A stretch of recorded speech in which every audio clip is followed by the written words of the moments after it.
regardless of what people think, the majority of people in this town are struggling day to day to pay their bills, working 2 incomes. So you're not going to get the millage passed. I don't care how much we promote it. You're not going to sell it.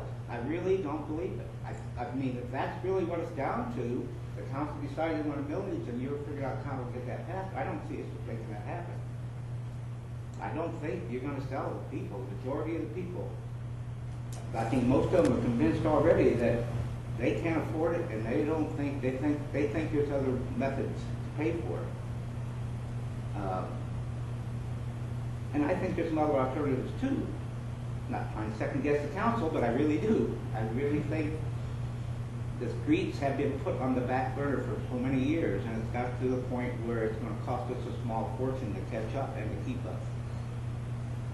And, you know, especially when I look at the documents that were forwarded to us that Mr. Bradford put together, at one time, I read in there at one time that the city council had designated a certain percentage of the revenue earned off of the oil and gas fund strictly for street repairs.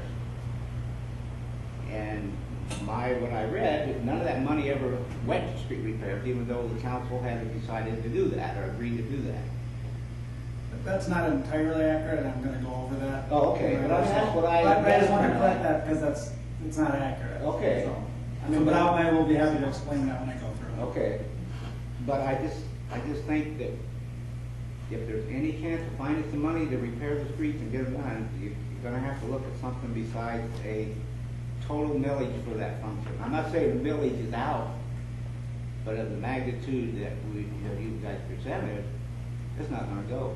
I think it's a smaller millage along with some other enhancements,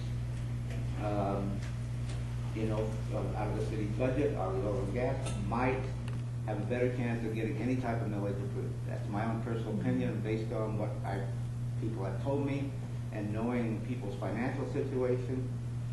I really believe that. Me, I can afford it. It's no problem for me, so it's a no-brainer.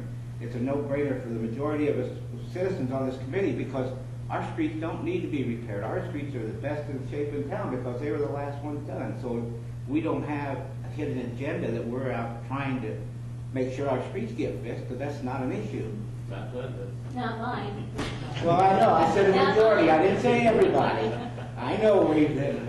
Yeah, I've driven on the north side, and boy, yeah, it's very close to being gravel roads in some places. But that's my take, and and anybody thinks that there's any chance of passing a millage, they're only kidding themselves. The way it is right now. Let me address your first comment.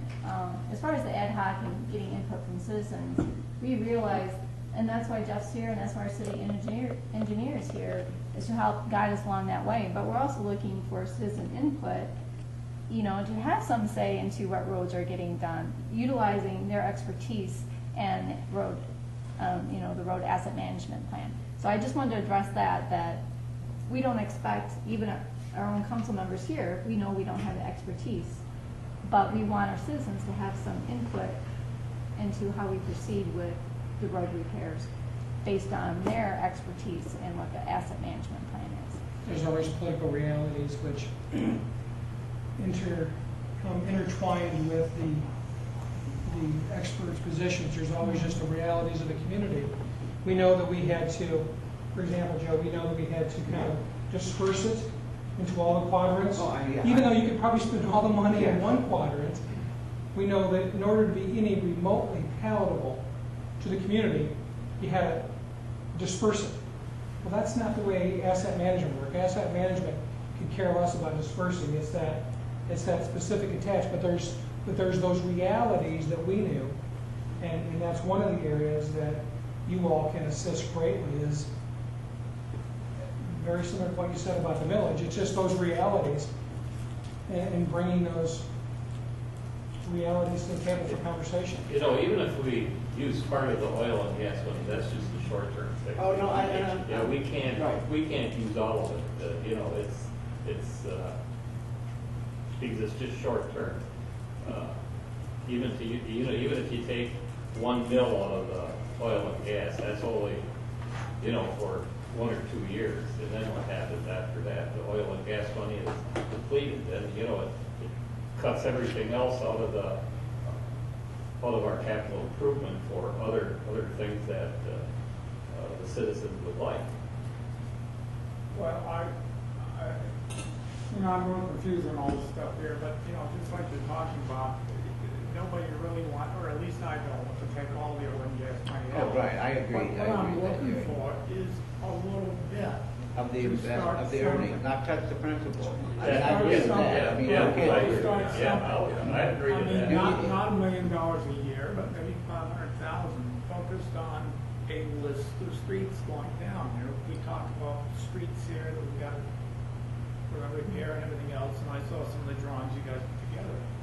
But there's no defined list, it's just a shotgun approach. No, I don't believe that's No, true. that's not I true. think there was an There is. absolutely defined There is. list and process identified.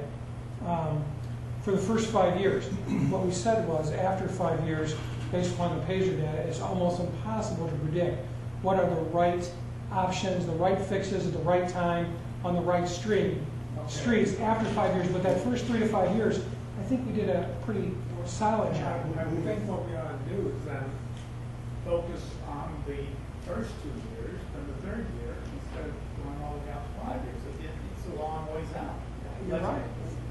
Everybody is hollering for something to be done today or tomorrow at the latest. That's not gonna happen. Right, I know. Yeah. There might be a starting point someplace. Let me give you just an example of how those maps were created. If anybody's driven south on US 31 in Mason County, there's some new surface that's going on that road. And that's called the slurry seal. And basically, it's an asphalt emulsion that is put on with a screed, and it covers very uniformly. It fills in ruts, it fills in the cracks, puts a brand new surface on, but it's very thin. It's less than a ½ inch thick. Sure. What's that? Sure. Well, but that is the least cost treatment to rehab that highway. Sure. And after we get through all of our crack sealing in town, the roads that are candidates for that, we can have the greatest impact on the street network overall by doing as much of that treatment as possible and gaining another 8 to 10 years of life out of that roadway. So the first step that we took is how much money is available in year 1, and then we looked at the city overall as the maps, and we looked at the ratings, and we looked at all the candidates that would be available for that treatment, and we applied those treatments and tried to spread those throughout town. There may be 20 of those streets that are candidates, and we can afford to do 10 of them in year 1. So we picked 5 here, 3 there, 2 over here, and then in the second year we did the same thing. And as those lower cost treatments get used up in the system, then you start looking at some of the heavy rehab stuff, like grinding the surface off and repaving it, and then we spread those around. And so we tried to have the biggest bang for the buck right out of the gate and do the most impact in those first 2 years, but then started hitting some of those streets that are in really, really poor condition that still don't need to be reconstructed. And then we carried that for the first 3 years. In year 4 and 5, if the utility rate structure stays the same, we should start having enough revenues for capital projects to repair water mains and sewer mains. And then those could be matched with some of the street money revenues, if we have those, to then start attacking some of the streets that have the utility needs too. So we took that through 5 years. At that point, it was hard for us to forecast what the condition of the street's going to be in 5 years versus what it is today as a whole network. And so we decided that it was best to just create that map out for 5 years as a transportation improvement plan. We could sit around as a group and go through that whole exercise, and the map would probably look similar, but it would be different. I mean, because everybody would have a different opinion on let's do street A versus street B. But the overall impact to the network, I would be confident would be similar. I want to make a couple of points in regards to your view of what the ad hoc committee is doing. I appreciate what you said, Colleen, but in order to present, if the council still intends to present a Headley override on the ballot at some point, it's a good exercise for us to have gone through and asked the important questions, like can we take $3 million out of the oil and gas, or can we do a blend of funds, like matching and mill out of oil and gas, in order to, if you're really confident, if you really think that this is the right thing to do, you need to educate the public as to why we can't do these other things. So that's why I in particular asked a lot of specific questions on funding on our first meeting, because those are the things that people are roadblocked on, excuse the pun, but it's a roadblock. We've got money sitting there, we're not using it. We don't have good answers on it. Why can't we do this? So I think what Ed wrote, if you guys have had time to read it, the last email that came across, when he suggested even raising it, the spending allowance or the spending level to 5%, that Can I little interrupt bit, from that? that Can I little interrupt from bit, that? I didn't suggest not raising that. suggest, but you put it I down. said that could be an alternative. It could be an alternative. It was a good thing to put in there. That's another $85,000. Hey, we have to look at all of this if we're going to make a recommendation. No, I didn't mean to say that we don't appreciate the questions, but as a company, we looked at that and we are more than, we need to, if you have questions, go through there. Yeah, maybe a second look would be good. But I just wanted to make sure the ad hoc committee understood that we're not really here to come up with a funding mechanism. We can certainly review it and see if there can be some. Well, you might need a backup plan if your millage proposal fails. And exactly, I think that Mitch That's brought why we that should do up this. in the first meeting, that, if it doesn't pass, what are we gonna do? It's interesting because Chairman, I don't know. Can I 12 hours speak ago- real quick? Yeah, sure. Sorry. I guess I'm a little confused as to why exactly we're here.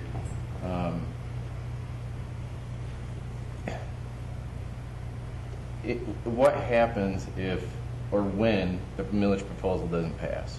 Is there plan B or plan C? I did talk to Mitch today, sorry for interrupting you, about plan B, C, D, E.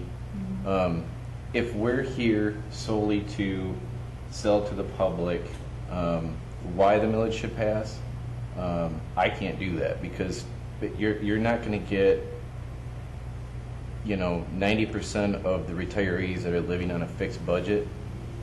You're not going to make them understand why they're going to pay more taxes.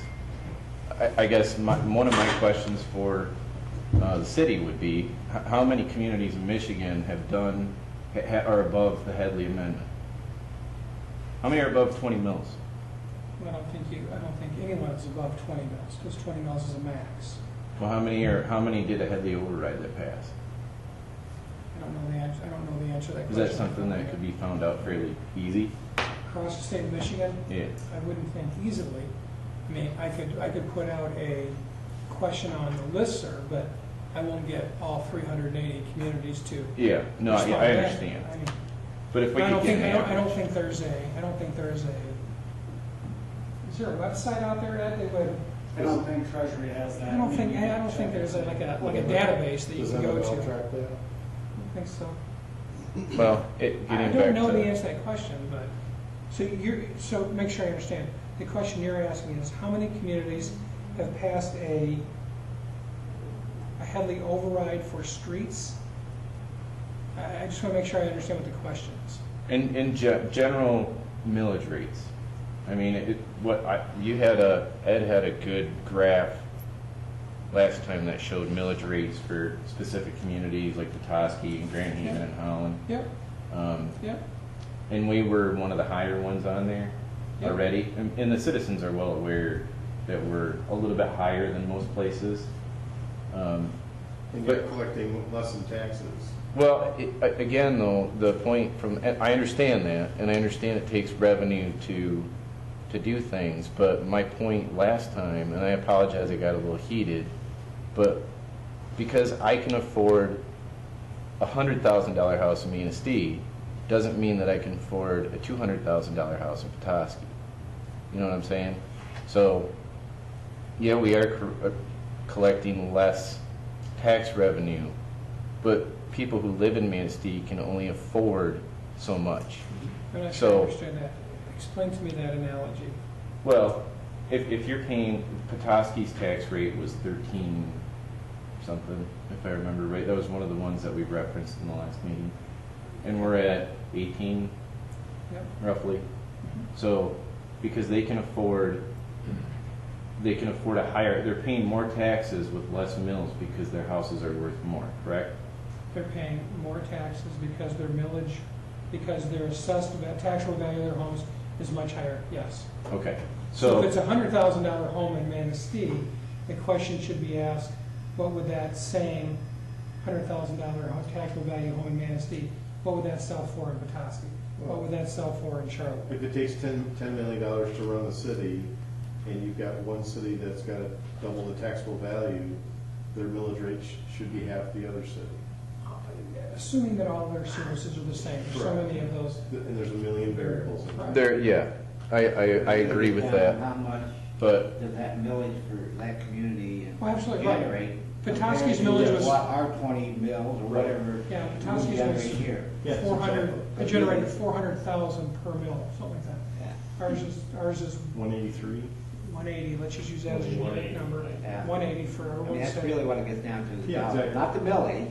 No, it's, Right. well, it's a combination. It's a combination. Right, no, you're right, Joe. but, So you but, may have a lower millage rate, but pay more taxes. True. but the bottom line is, my house personally is still in Manistee. My house is not in Petoskey. My house is not in Grand Haven. So, going back to my question to you, Mayor, is if we're here because you guys are choosing that the only option right now is to raise taxes to generate a millage that will or to have a millage that will generate revenue for streets. I guess I'm confused because we already have a plan for the streets, and I can't tell you, my street's new. I mean, you know, it doesn't bother me at all. There's a lot of streets that are bad, but I'm not going to say that, you know, Mr. Hornkel Street is worse than Linda Street, or, you know, that's not my place to say. You know, I think that's something that the city needs to come up with, or even city council needs to come up with as elected officials. And there needs to be other plans, because I agree with Joe, right? Correct. Yeah. That I don't think there's any way you're going to get any kind of a millage passed. I really don't. And I don't think if you ask anyone of your council members, they know that the millage is tough and probably would not pass. However, people need to understand what that millage is for, what that millage is going to do for them. Whether they choose to pass that millage or not pass that millage, they need to be educated on really, what am I voting on? What is this going to do for me? And part of the ad hoc committee is to help educate them so they can help provide us, well, what kind of questions are people having? How can we better educate? How do we repair a road and streets? And again, back to, yes, we understand, you know, there are questions you need to understand. Why aren't we using the oil and gas fund, or can we use that, or they're different? We understand those questions, and you need to have an understanding, as well as. But you're right, everybody you else. know, the question people are asking has to do with why can't we use this money versus a millage? It's like a question I was asked. Why are we spending, I don't know what the number is, $40,000 a year to support the operation of the pool at the high school instead of fixing the streets? Why are we subsidizing or the operational cost of the Ramsdale Theater? These are the questions that people have, and not fixing the streets. What does that do for me? You know, swimming pool doesn't do anything for me, and not me personally, but you know, but the streets do. You know, I don't go to the Ramsdale. I don't, you know, well, why am I paying, my taxes paying for that when they should be supporting themselves? They should be earning enough to cover at least their operating expense, not the capital. The city owns the building, it's an asset, they have to maintain it, understand that. But the operation of the Ramsdale, why is the city paying for that instead of them being self-supporting? Same way with the marina. we're paying money, you know, one guy told me, he says, we're paying money to operate the marina, which is less than 50% filled, if that, when most of the other public marinas around town are full. Why is that? You know, I don't have the answer to those questions, but that's what people are asking. When you're talking about, you know, we want some more of your money, Right. what are you doing with the money that I already gave you to spend? To, you know, and those are the questions that they have. That's where they're confused. You know, we keep giving you money and you keep spending it on other things, but not taking care of what we think is important. You know, and again, you have to go back to that balancing act. We have a strategic objective. We've got an older infrastructure. We want to be a place for destination for tourists to come. So that means having good beaches. We want to retain our young people, but our young people and young families, they want to have a quality of life. And what is quality of life? Their movie theaters, their nice beaches, or great parks. And Council is trying to balance having all that, plus trying to upkeep the roads and an old infrastructure, yet provide a community where people want to come and start up a small business. And those are the questions that Council deal with. That's why we have a strategic plan that tries to address all those different issues. And yeah, we understand. You don't have to convince me. It's just that I'm saying the majority of the people don't get it. And the majority of the people don't really care about those other activities. First off, not very many of these young kids that graduate and go to college from Manistee stay in Manistee because there's no jobs. I mean, my kids both live in Chicago. They don't really love Chicago. Not the great. I mean, we've hired they 20 have. engineers where I work in the last couple of years. Sure. And they leave because there's no quality of life here for them. Were they So- local people? Some were local, some were not. Yeah. I'm not the one that's got to convince. I don't know how you're going to convince these people. And it's I mean, not a you're matter of giving trying to them- convince it, it's trying to make them understand why we're doing it. If we want roads, here's why we're going for a millage, and trying to understand how we're going to fix our roads, and at what cost. I'd be happy if the citizens simply made an informed and educated vote. Whether or not they vote for it, in my eyes, honestly, is almost secondary. But as long as they have accurate information and they make an informed and educated decision as to, do I want to support this? Is this a priority or not?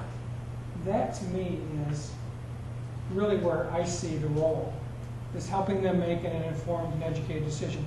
Now, I love the idea of Linda and Jeremy in the aspect of, okay, so option A, as we talked about, is keep going on as we're doing. Not a great option, but it's an option, right? So we got option A. Option B is what we're kind of talking about right now, from a millage standpoint, particularly. Council did direct us to focus on that millage and created the ad hoc committee. Option C might be, if we're unsuccessful, and let's just say if, or when, from some people's perspective, it's unsuccessful. Number one, that's an educational opportunity for everyone. Why was it turned down? What were the reasons it was turned down? Was it a lack of education? Did we not do a thorough job in educating the public as to the options and what the benefits were going to be? Were we asking for too much? Is there the belief, as you talked about, Joe, that we believe that you don't have the right priorities in your strategic planning process? Those are wonderful pieces of information that not only will help staff, but council and future anything that they're working on. And through that educational process, there may have to be an option C, and the option C may be a hybrid approach, as several of you have discussed, a hybrid approach, where there's still a millage component. However, it's not just a millage component, some other component added into there. What can we do? How long? Jeremy asked today to see the bond debt schedule for, not for water and sewer funds, because those are specific, but for just Ramsdale roof and various things of that nature. So I think that each one of these steps are crucial in the overall process of getting to the point where a determination is made, not only through council decisions, but also through the community decisions as to how important are the roads and how do they want to get those roads fixed. I think those are two really, really important questions that may require multiple options to be explored to finally come to that conclusion. I have a suggestion for your first option. I think the best way to convince people, first of all, to not do anything should not be an option. And I think the best way to convince them is to take Jeff's figures that he put up on the board on the cost per mile, because to see our streets that go from heavy rehab at $122,000 per lane, per mile, slip down to heavy rehab or reconstruction at $457,000 per mile means we have to take action now. It cannot be keep delaying it and delaying it. We have to educate the public with these numbers. Actually, You need to at least start there, because to do nothing is going to cost us 4 times as much the more we delay. Actually, the cost is greater because that, but not mistaken, that's per lane mile. So That's per Double lane. lane. mile, so Per lane. Per lane, so basically, if you're doing the whole street, you're doubling that cost. Exactly. Yeah. And that's what people need to grapple with, that we absolutely need to have a plan to move forward, whether we reduce our spending or we pass a millage. Staying still is going to hurt us more than these other options. But Linda, they've already, it was explained to us that we're not here to discuss how to come up with the money. We're here to discuss how to spend the money. Even though we don't have the money, we're here to discuss how to spend it. That's what am I correct? And I think that's what Jeff is trying to explain, and so did Linda, on the cost of rehabbing these streets. But even if you tell people that, okay, it's going to cost $50 today for milk and it's going to cost $100 tomorrow, there's still, it's going to be extremely hard, no matter how much you educate people, to get them to vote for higher taxes. I don't disagree with you. You know. If you can do it, great, but For the city at this point to cut services, we'd be stepping back 10 years. You know, we've come a long ways in our services. Now, if people don't want the service, that's fine. You know, we could cut police, we could cut fire, we could cut any amount of services in the city, the parks. But these are what the people have told us in the past. We want a better fire department with ALS. We want more policemen on the road. You know, we don't want to cut our garbage. We don't want to cut our parks. This is what people have told the council. I guess my point, Mr. Hornkle, is that if you go to people now, especially the ones that live on really crappy streets that are run down and full of potholes, and said, do you want, I don't even know what to reference to use. Do you want your leaves picked up at the curb, or do you want your street fixed? Now, I know that's not even trade-off, but they're going to say streets. I mean, people, it's amazing. I don't know how many other people who are on the street committee have been cornered by residents and said, hey, you know, what are you guys going to do other than raise taxes?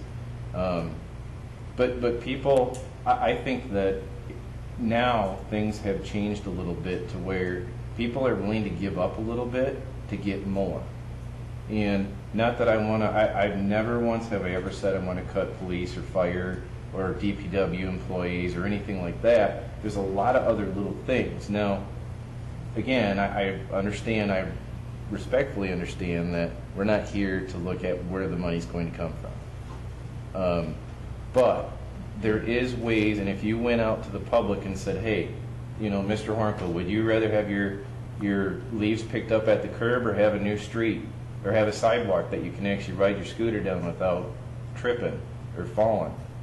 They're going to want the street or the sidewalk at this point, because there's a lot of people that are really fed up, you know. And I'm very fortunate. I live on a street that's, I don't know, 5, 6, 7 years old maybe. So, you know, our street is really nice. But you go one street over to 12th Street, and it's like driving through a minefield, you know. And that's one of the heaviest used streets in the city. and that's a whole nother issue I understand to get into, but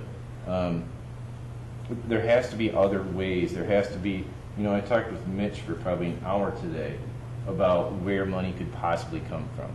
And within 15 minutes, we came up with 300,000 a year in the next couple of years. 200. That $200,000 goes a long ways. I realize it's nowhere near what Jeff would need to get the job done that he needs to get done, but it's something. Something's better than nothing. So that's why, I get a little bit confused and a little bit upset about, we're here because the city council wants to try to raise taxes to pay for streets. And if it doesn't happen, more than likely, no matter how hard you try to educate people, it's probably not going to happen. What is plan B? What is plan C? Because something's got to be done. I mean, it's terrible. So that's my point.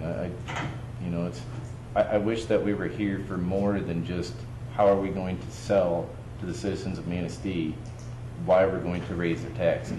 Because I refuse to do that. And I don't think we're asking people to sell it.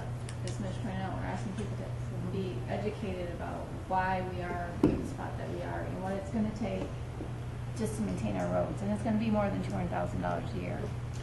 I've got kind of a hybrid opinion on what everybody has said. I've been involved with the city's infrastructure for the past 21 years and started out for the first 20 through the engineering side. And since 1997, when we rebuilt your road, Jeremy, we started to leverage the utility projects towards reconstructing the streets and did an extensive amount of that, for the past 15 years. The Plan A is really what we're doing today, and the Plan A really has resulted in upgrading over 20% of the city streets in the past 8 years. It is having an asset management program so that we select the best treatments, and we're trying to keep the road network in the best condition we can for the least amount of cost. It has also put an emphasis on city staff to negotiate and leverage opportunities with new development and new business opportunities. When we see a new business that's got job creation, there's different sets of funds that we can access. We've been very successful in accessing all of the grant monies that are available to us through MDOT. And the monies that are available to us on an annual basis through the Act 51 funds, we're trying to spend those smarter, being more efficient. We're purchasing equipment to help us do that. We're getting training and education and trying to stretch those dollars the best that we can. So Plan A, I think, is very progressive right now, to be honest with you. But it's not enough money and it's not enough effort to change that level of the street network to go on even a flatter and upward trend. So additional funds to that in any level would be better for the street network. We have determined internally in working through RoadSoft that it's going to take another $600,000 minimum from what we can spend today to really have any meaningful impact and for the citizens to see that citywide. And we could spend more than that. We could spend $1 million. In the past year and a half that I've been with the city, we have spent hours and hours and weeks and meeting after meeting talking through all the options. Internally, we've gone through the oil and gas fund. Internally, we've gone through what are the grants that are out there, what other things can we leverage, and so a lot of the questions that you guys have are very good questions. Internally, we've answered those and we've presented those to City Council. From my perspective, I see City Council having to make those difficult decisions through every budgeting cycle. And you mentioned the pool. Well, the pool was decided years ago, and a commitment was made for a period of time. And at the time, the community supported that. Maybe they do today, maybe they don't. But I don't see a lot of public participation in the budget sessions and when all those decisions are being made. I really don't. You're right. So now, council has taken the information, the best information they had available, set a direction, and then wanted to include the public. And I think it's very healthy for you guys to say, this is what we're hearing, this is what we're feeling, this is what we're seeing. And you know what, if you're gonna pass a millage, it may be too much. People can't afford it. Okay, well then we need to adjust accordingly. If it's people don't really understand that there's no other sources of money available, okay, well then that's the education that we need to do for them. If they say, boy, I look at that map and you've paved every street but mine, okay, maybe we need to do something to adjust that. So I think all this feedback is very healthy, and we just need to keep it, you know, keep it focused and keep that moving forward. And if the millage at that full Headley override isn't the right answer and there's something else, or it needs to be a hybrid, you know, I'm hoping that this committee can come to that conclusion. I think, getting back to one of the mayor's comments about quality of life, I think we moved up here from Grand Haven. We had great quality of life down there. We chose to move here for our son so that he can do winter sports as well as summer sports like skiing. And I think there's great quality of life up here, otherwise we wouldn't be here. Plain and simple. I mean, we could all move away if it wasn't good. I do believe that, you know, as far as the city providing quality of life, theaters and stage theaters should be through private enterprise. That's my own opinion. But finding money to fix the streets will improve people. Linda is a real estate agent. I'm sure you hear all the time, well, that's a nice house, but look at the crappy street and the crappy sidewalks, you know? Well, it's not only that, the buyers drive around the block and say, well, here's a really bad street. Yeah. It's like a totally different neighborhood than Yeah. this house on a nice street was. Yes. So That's a problem. it is a problem, and it's a problem with the houses. There's some houses in town that are way substandard to what city council would like. I know that. But there's got to be other avenues to come up with money in order to start getting to the point where we're getting ahead. I mean, there's got to be a plan. There's got to be other plans, and that's why I talked to Mitch today for at least an hour and went over just asking questions about things. You know, where is this going? When is this coming off? When do we quit paying on this bond debt? What bond debts can actually be when they come off? What can be reappropriated to streets? You know, I mean, those are the things that I worry about, and I have a hard time with the whole tax thing. Sean, have you seen other communities tackle this in different ways? So I haven't been with the city for 20 years. I've been here for a little less than a year, but I work in a lot of different communities across the state. St. John's is the one I can speak to most recently. Is they passed they proposed a millage. They had a committee. It wasn't as big as this group, but they had a committee that sat down, and a lot of the same things came up. Is like, how do we sell it? All the same words came up. How do we sell this? How do we sell this? And it was really discussed, and they came to their own conclusion that we just need to educate everybody, let them know what this is all about. They put it up and it was voted down. It lost by 3%, something like that. So they did some polling, tried to figure out what the issues were, and put it back on the ballot. A year later, I think it was 4 mills for 4 years. It was a pretty substantial tax. Had a short window, but then it passed. It passed the following year. And so they did learn from that. I wasn't directly on that committee. I kind of heard secondhand about it, but that's an example. And there are villages that passed. I think just recently there was a street village that passed. I don't know, Arcadia or someplace north of here. So it's. I mean, I'm not saying it's the best answer, but I think, like Jeff and Mitch and everybody and Ed have said, is they have spent a lot of time looking at it. And I've been on the roadside, the cost of roads, and all that technical side, but I've watched it all happen, and you can tell they've stressed out about how to pay for it, because the bottom line is $600 grand a year. The roads are still just barely maintaining themselves, and so option A, that graph goes right down. You know, 10 years your roads are dirt and gravel. Option B holds them where they're at. You know, and to think about it, you know, really where you want to be, you'd probably be looking at 3 or 4 mills. And so we know that's absolutely unacceptable. A, we can't do it in the heavy over, can't go over 20 mils, but, so it's a tricky thing, and but quite honestly, your streets aren't as bad as you think you are if you look at some other communities, to be really frank. Not that you're lucky to have CSO work, but the CSO work has done a lot for the city streets in the last 20 years. There's communities that didn't have separation projects, and there's 40, 50, 60% of those streets that are 2s and 3s. Drive through Traverse City in town and look at some of their streets are terrible. Right. Four. I'm up there weekly. Yeah. Find any community that didn't have any separation projects, you'll see it, because there's no money for streets. There just simply isn't. The question to that, like St. John, take St. John's for example. I guess my question number one would be, this is what the people are going to ask, is, okay, so St. John's was able to pass a millage through education. Educate the community or the public about why you need the money and what you're going to do with it, right?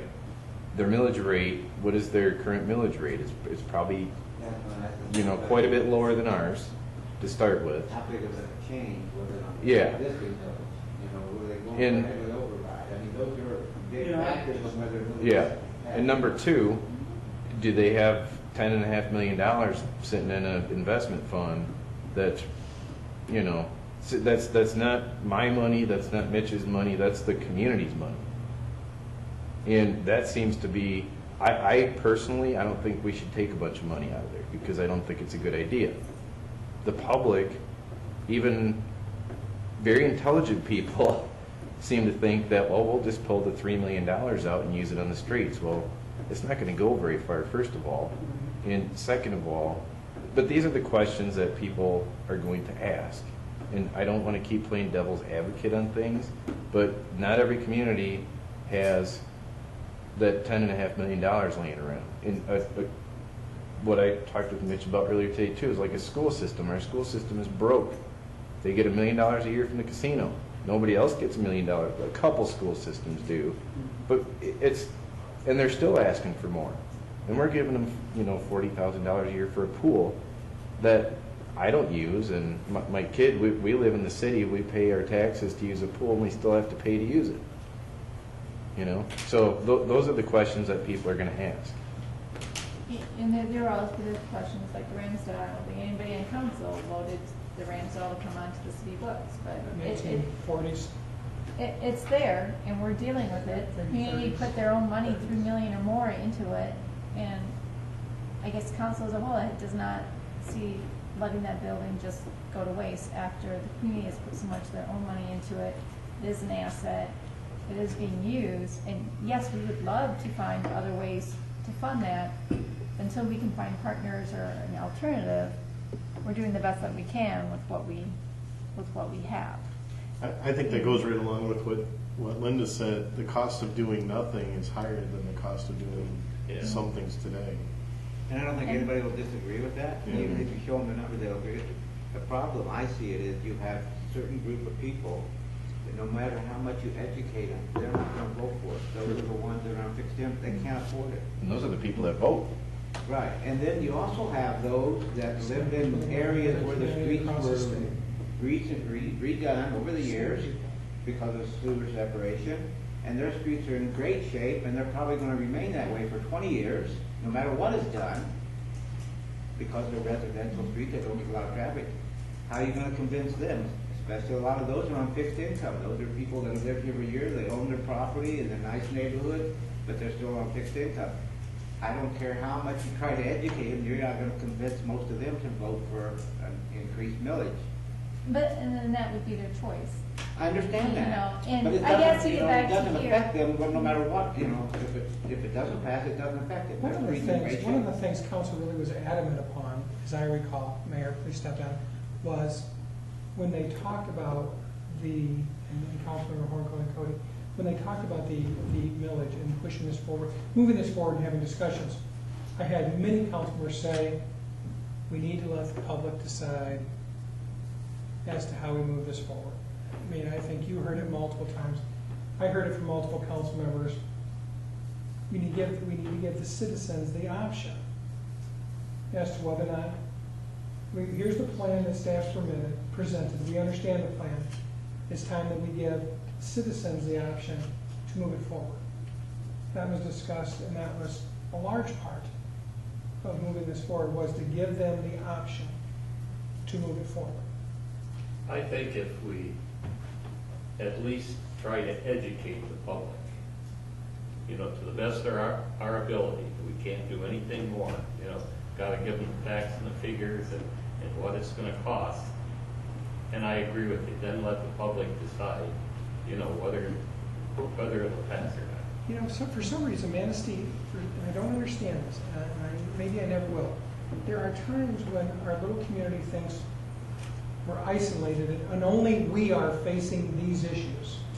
These are the same conversations I had in Nebraska 18 years ago, and these are the same conversations I had in Grand Haven 13 years ago. And it's the same conversations that is being had all over the state.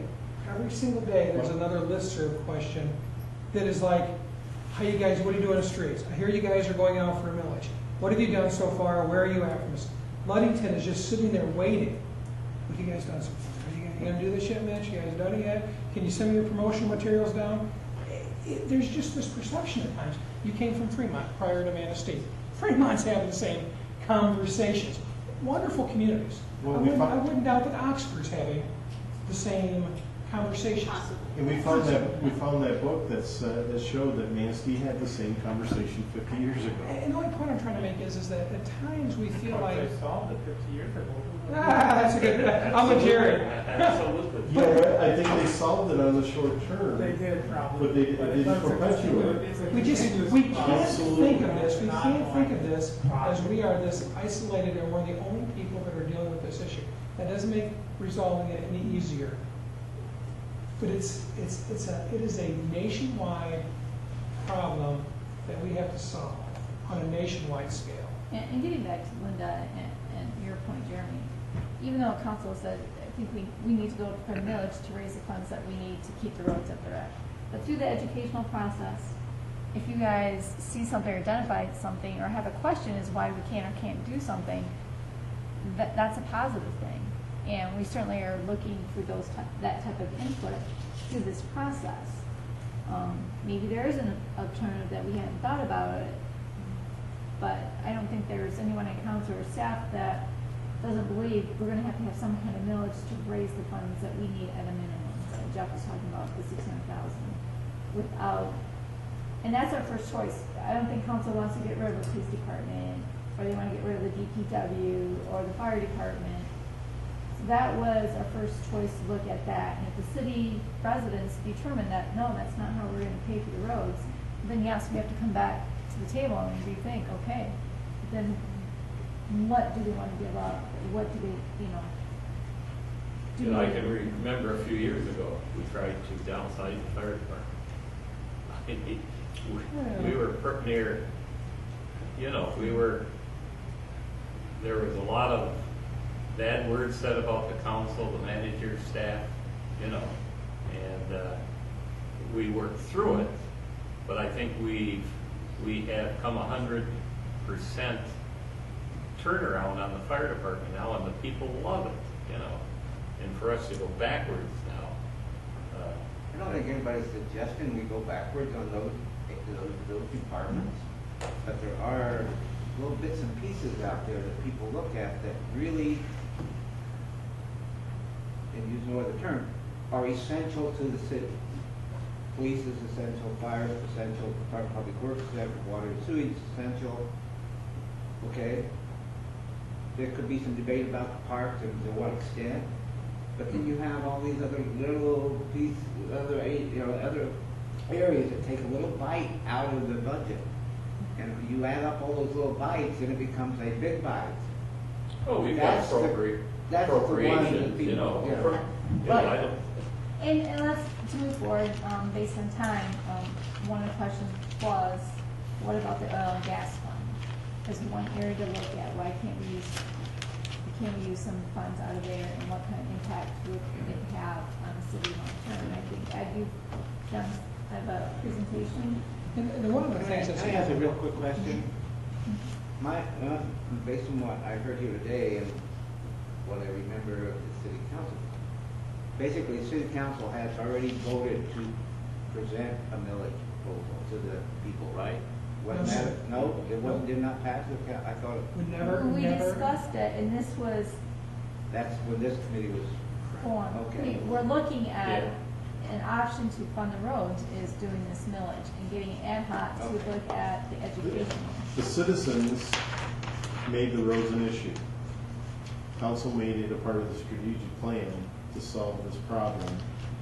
Staff's been directed from council for months to look at options and possible solutions, and it brought us to where we're at today. so And the only I'm really identifiable sure about that. solution was more money, We had. and the we only talked available about- money. Yeah. Okay. And what I did, Joe, is that I looked up, talking to our clerk, and said, what are future elections? You gotta work back from election. You gotta have a ballot proposal, I think, 60 or 90 days ahead of something of that nature. So I asked her just to work backwards for the next 3 or 4 elections. So February, May, August, and November of next year are potential elections. So this committee felt that there wasn't time to do a good job by getting it on, because I think yesterday would have been the date they had to submit it for November, and we didn't feel like that was going to be a sufficient time frame.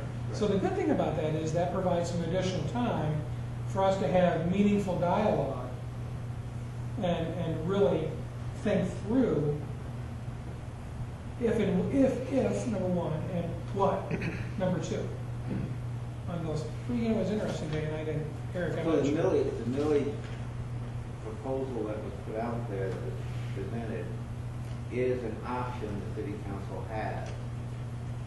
And right at the moment, that appears to be the best option To raise the your funds needed. perspective, the city council's perspective, and the staff's perspective. But it's not a done not deal. No, no. Okay. I think that's That's a a fair- real that's a fair accurate. conclusion. Okay. Did everyone read the paper today? I'm gonna bring that up. Isn't that interesting how that popped up I thought so. today? Well, I didn't plan it. What does it say? There was it's a, from the Midland Daily News, just you guys at home read it. Maybe Eric planned it. I thought somebody in town wrote it. Citizen want road money to come from existing budgets. Yeah, that's pretty universal thought, isn't it? Yes. Not just- So I mean, it was just, I didn't make copies for everyone, my apologies, but it's on the paper, so. And Jerry obviously read it this morning. What caught my eye, I says, now, I looked down the bottom. Just interesting. I looked down the bottom real quick to see who wrote it. And I guess my point is that really goes to show that it's not an isolated issue. And I don't think the majority of people, I think, understand that. It's You just know, how maybe to- not. I'm not it's sure just you and how I to- will agree on that. It's just how to fund it, it's not. Well, that's true across the board, no matter, I mean, look at the state, say that, you know. So one of the things that we did, knowing that there's several issues, and for in light of time, as Mayor King said, what we did is that I asked Ed to, so we sent you a couple documents electronically, and Jerry, we'll keep calling you to make sure, you know to print those off, but everyone else, no problem printing them off, opening them, okay. Sometimes your iPad's been kind of wonky lately about those attachments, but, so there was 4 documents that we sent you. There was an oil and gas history memo that Ed prepared. We'll just go over that quickly. I just thought that was really, that was just kind of a primer for you to see where that history had been. And that's really all it's meant for, is to give you that information. Secondly, what if $3 million? That has been mentioned on numerous occasions, and we felt like it just made sense for Ed to address that issue.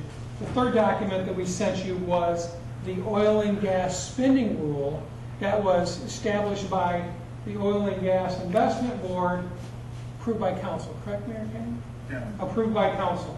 And then finally, the last one that was sent out was based upon not last week, but 2 weeks ago conversation. We wanted to be responsive to what the committee had talked about from those standpoints. So, Ed.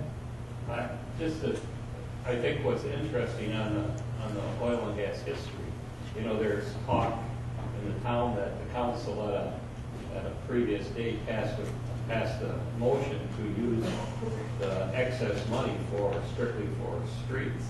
And I don't think that is true. Go ahead. Well, I'm going to try to run through this and hit the highlights of it. You've all gotten the memo and presumably have a chance to read it. So I did the research as we discussed, and so this is the finance director's opinion as to what the salient points out of this research are.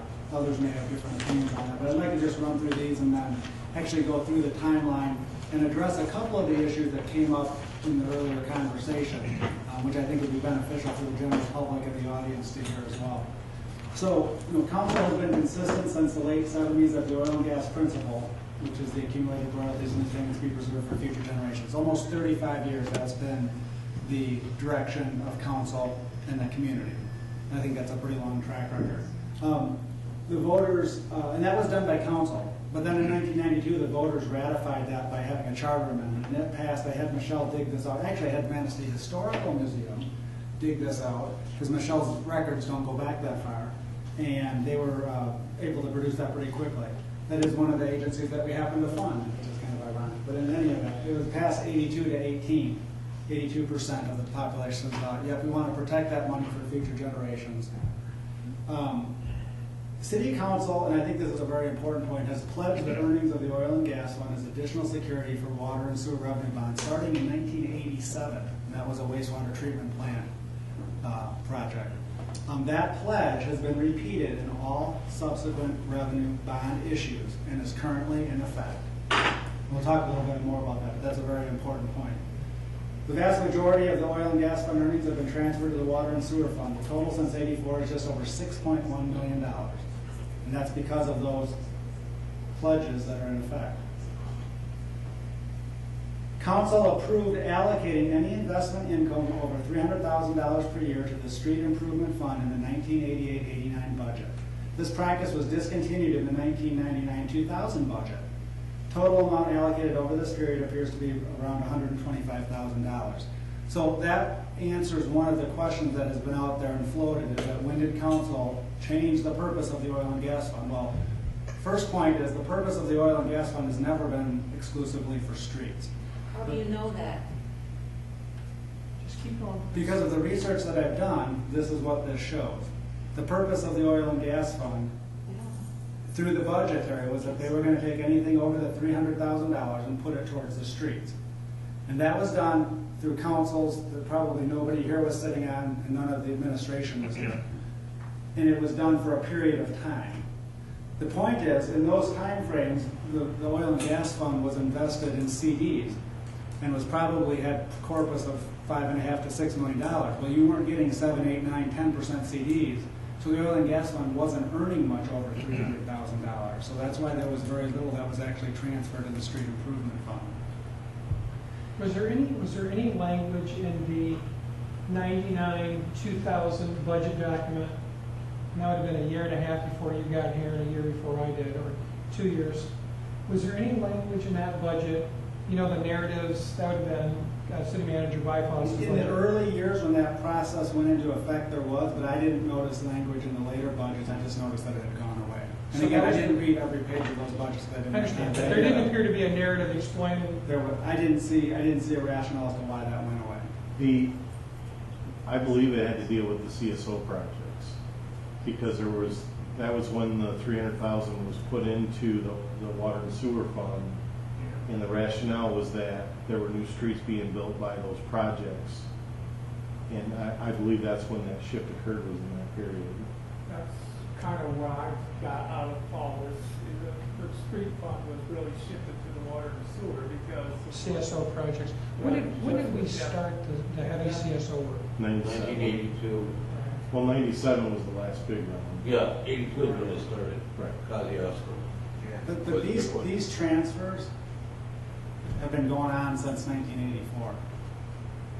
Transfers to the water and sewer utility from the oil and gas fund. So, yes, the revenues were pledged as part of the net earnings of the water and sewer utility through those bond covenants.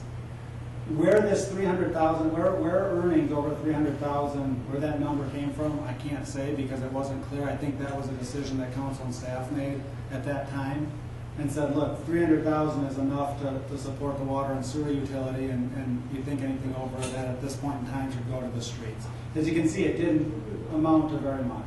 But let me keep going.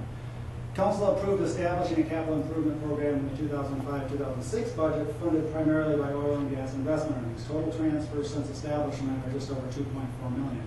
That was done by transferring those earnings, because we were required to do that, into the water and sewer fund, and then adjusting water and sewer rates incrementally on an annual basis to offset any revenue that was transferred back out. And that was phased in over time, and that's when that happened. State law was changed in 2008 to allow the gas fund to be invested like a pension fund, vastly increasing available investments as well as increasing potential returns and risk. Council adopted the investment policy and spending rule reviewed by the city attorney, which calculates an annual spendable amount out of the oil and gas fund. So after this law went into effect, and after the fundamental way that this fund is managed in terms of its investments changed, we had to change the policy to accommodate that. It is now acting like an endowment fund, plain and simple. That's how this fund is being managed at this point in time. It's been the investments have been professionally managed by an investment advisor, Bartlett and Company. The oil and gas fund is charged to the Oil and Gas Investment Board in terms of actually managing that. And as of June 30th, unaudited oil and gas fund has a balance of about $10.4 million. Of this, about $7.4 million is the accumulated royalties and lease payments. And the remainder is investment earnings above and beyond that. So I went through several types of documents. I went through council minutes, I went through oil and gas minutes, I went through some budgets. I've also been through 3 or 4 boxes of oil and gas fund history several years ago from a different topic, but I didn't review those again for this particular thing. But the areas that are highlighted, I think, are kind of interesting. So you can see that the oil and gas exploration started back in the late 70s. And in 79, even at that point, is when council first established the escrow account for the oil and gas. I think it's interesting here, not long after that money came in, the Chamber of Commerce wanted council to use that money to build a community center with pool and space for other activities and an arena, which you see 500 for dinners or meetings. So the oil gas royalties really hadn't even started flowing yet, and people were wanting that money. I just think that's interesting. In 1980, the study committee recommended that they approve the processing facility. And then council voted to use oil and gas revenue for the #1 priority of storm and sewer separation. So there's that information you're referring to, Jim. And Jeff.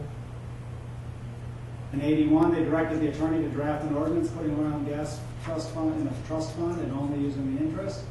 And then in 81, they adopted Ordinance 40. I just happened to notice this. There was a public hearing on, I think, some sewer projects. And a resident requested the royalties, at that time around $780,000, be spent on current operations. At that time, the mayor explained that the interest is being used for sewer separation in Maxwelltown, and the decision of council was to conserve the principal as an investment to generate income now and in the future. The city manager at the time, Manager Lewis, explained, this was in '86, that there was an option of pledging oil and gas revenues to help lower interest rates on wastewater treatment plant bonds. And that actually went into effect in '87. That's the bond ordinance that I mentioned early on in my summary. The earnings have been pledged for bonds, and that happened back in '87. This is what I mentioned in the budget. The manager at the time, Ben Byfoss, proposed limiting interest income transfer to water and sewer to $300,000, with the remainder to go to the street improvement fund. And as I said, the oil and gas fund simply wasn't earning much more than $300,000 because of the types of investments that it could do. In '92, council approved a resolution to place a question of charter restriction before the voters. And the voters approved the charter amendment protecting the oil and gas principle in '92. In '95, council adopted recodified ordinances, which replaces Chapter 40. In '95, there was an annual audit that revealed investments were not in compliance with state law and must be liquidated. And at that time, the board terminated their investment advisor. The reason I have that highlighted is I remember when I was looking at the oil and gas archives from a different project, that the manager of IFOS at the time had wrote a letter to Treasury saying, hey, we think we should be able to invest these in a different fashion. But they were limited by Public Act 20 to CDs, commercial paper, short-term types of investments. The oil and gas board at the time and the investment advisor got into some things that weren't technically allowed by that statute, and they had to unwind them and liquidate them. So the idea, at least from some people, of investing in different asset classes was, tracked back to this far, just nothing ever happened.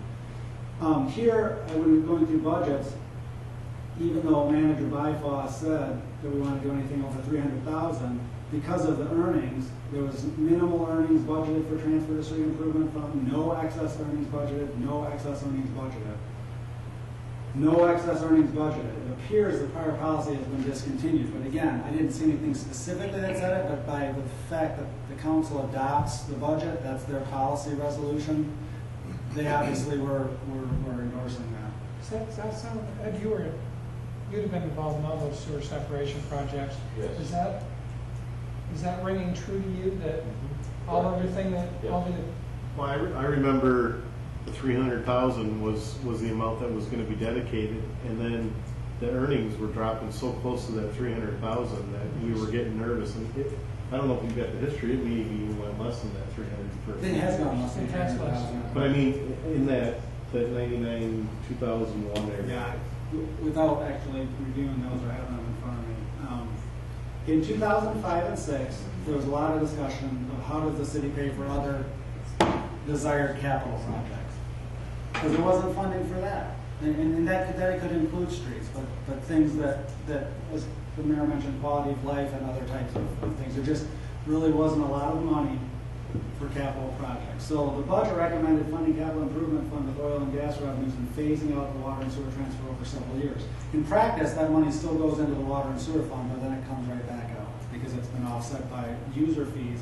The idea being, as has been mentioned by several members of the public,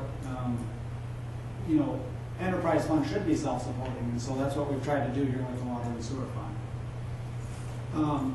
Senate Bill 658 passed in June of 2008 and was presented to the governor for signature, signed into law. That's the law. It's a very short law that says communities with oil and gas trust funds basically can invest in like public pension funds. there's three of us?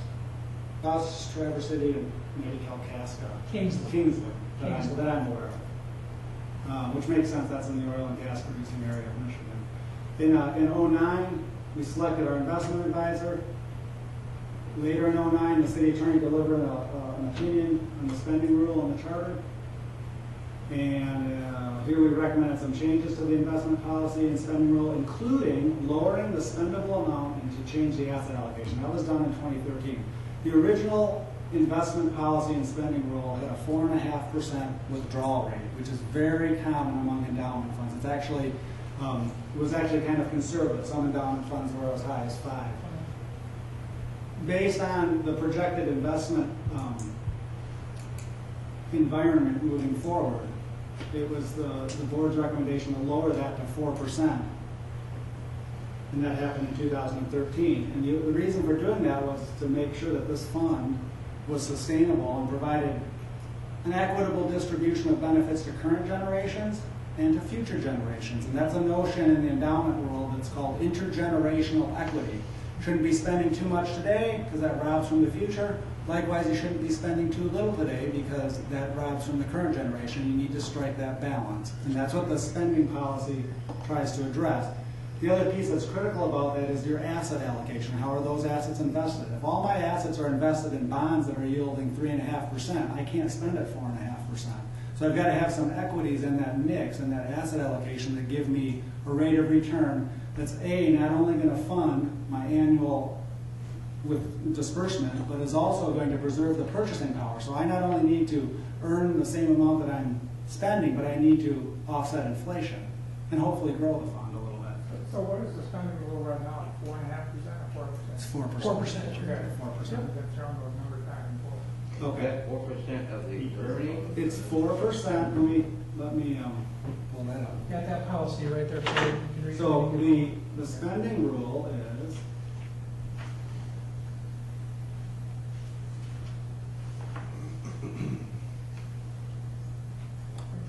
yeah, this has actually been, this is the older version, it's been amended to 4%. 4% of the 3-year trailing market value, and this will be calculated by taking an average of the ending market value of the fund for the previous 12 calendar quarters. The oil and gas fund, I calculate that, present it to the oil and gas board, they approve it short in their first meeting in the spring, so it's in time for the annual city's budget process. So 4% 4%. of the average balance. Of the trailing 12-quarter average. And so what that 3-year, think of it as a 3-year period, what that does, and that's very common, pension funds will do it over 5 or 7 or 10 years. What it does is it smooths the ups and downs in the market performance. So if I'm going along and I'm spending $300,000 a year based on this formula, and all of a sudden I have a 20% drop in the stock market, that full 20% doesn't get factored in because that's very disruptive to your annual spending. And the purpose of an endowment is to have smooth, steady spending to support whatever priorities there are.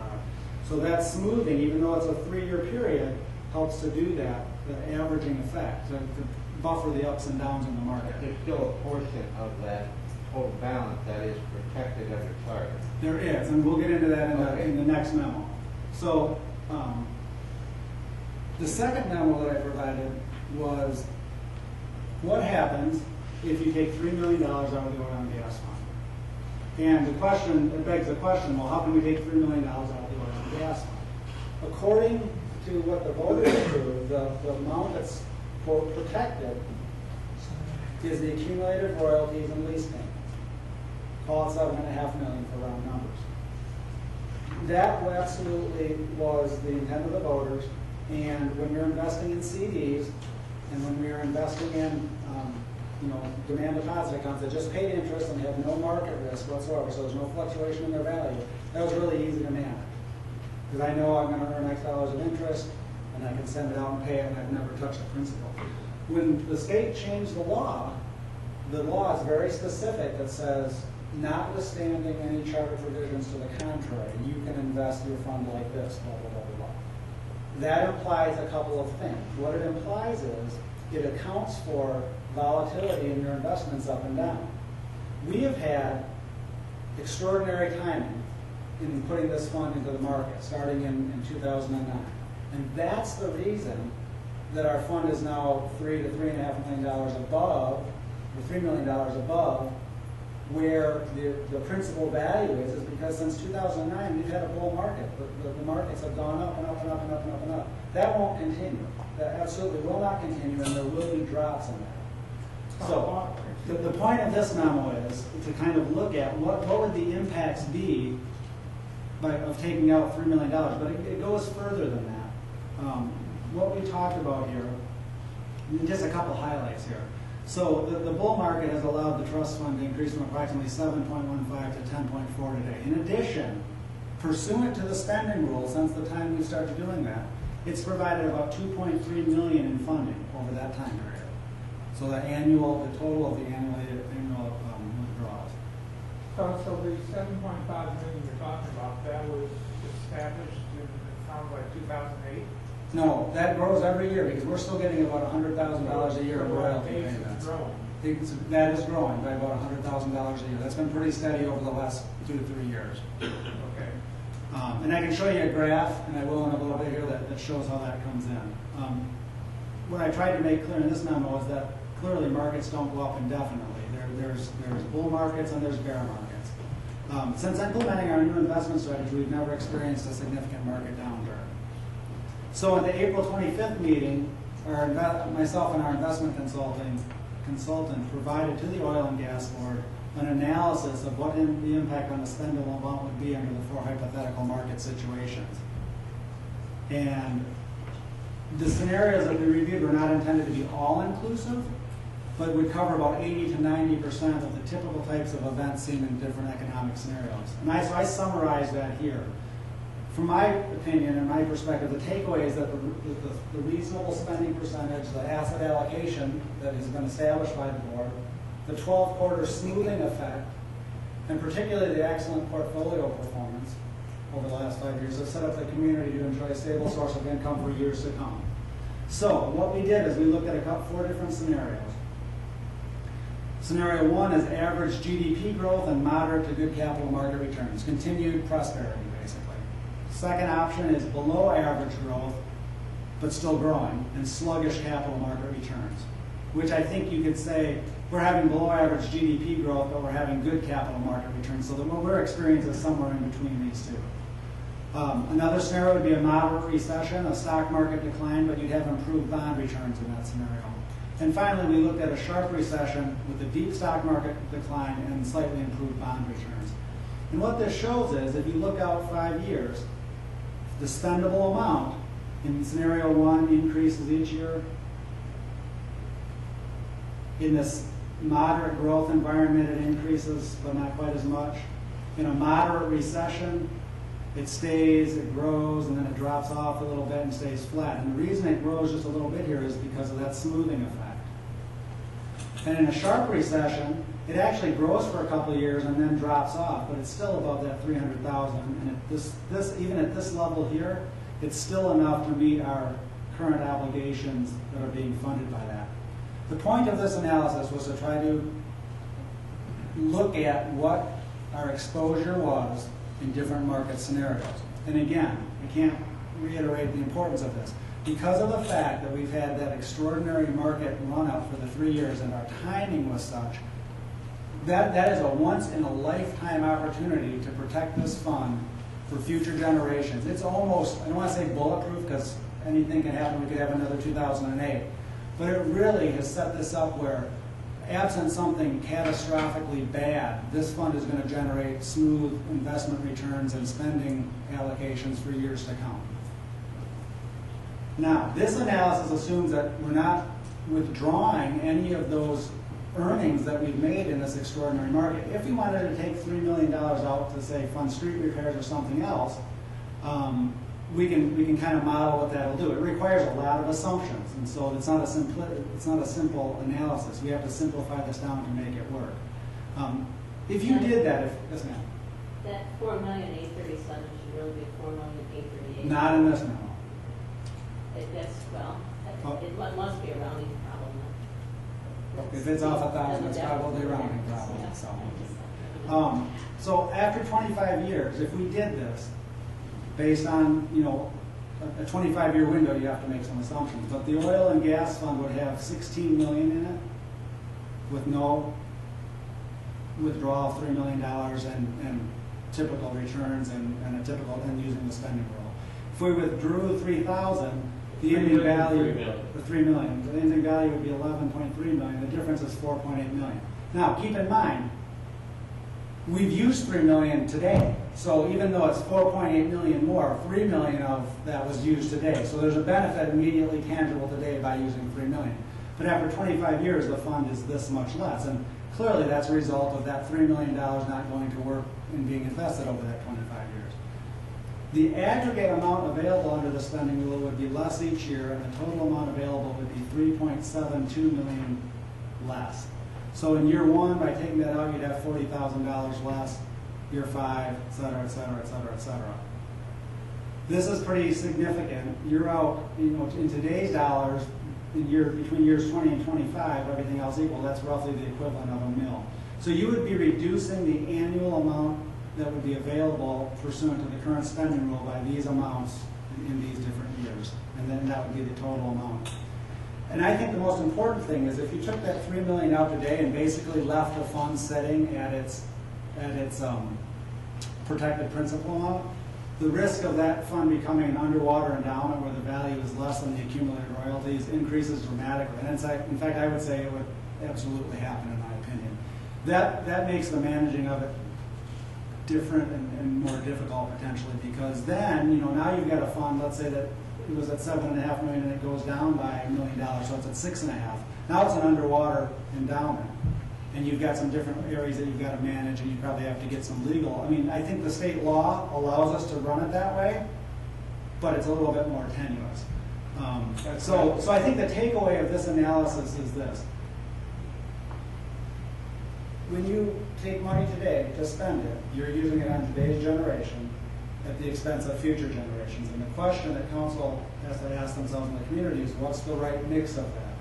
It's my opinion that what we've been able to do with this in the last 5 years is a remarkable gift to the community and needs to be managed as such and will provide benefits far down the road if managed in a way that all professionally managed endowments are done.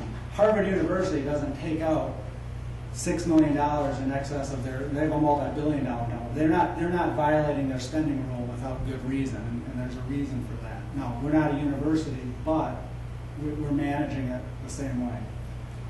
The third memo that I drafted had to do with. You had a question, Joe? I got a question. Sure. So I don't understand. Our spending rule says that we can't spend more than 4% annually of whatever the value is over a period of time. Correct.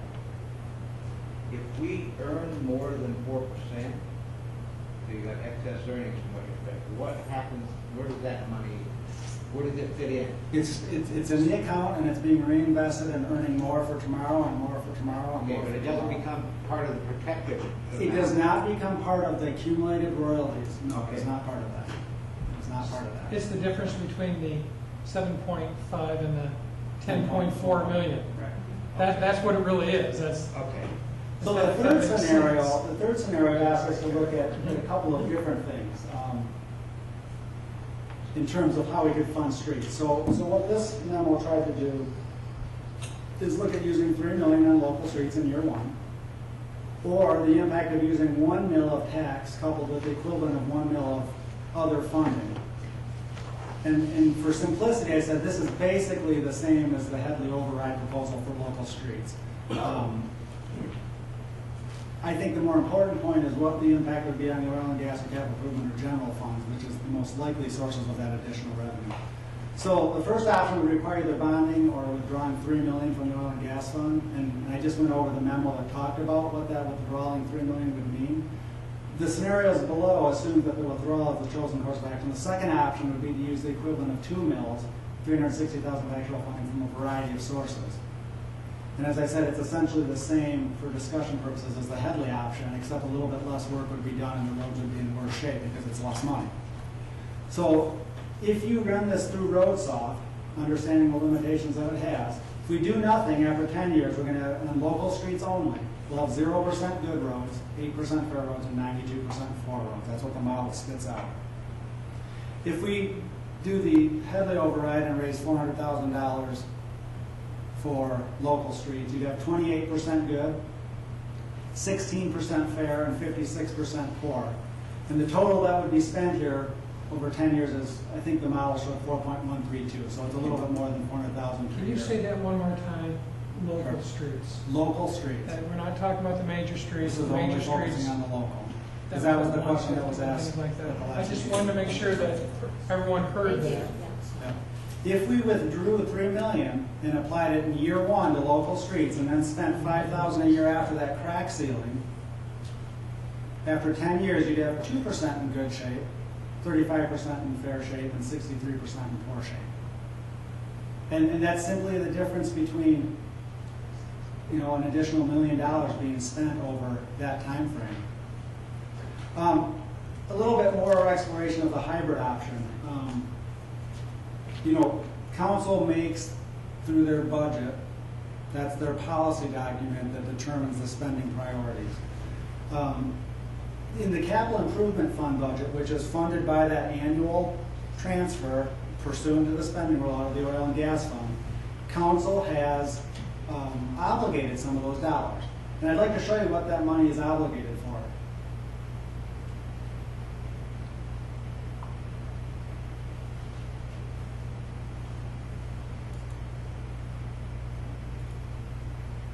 That money is obligated for a note on the Ramsdale Theater roof. So that goes out to 1819. That goes out to 1819.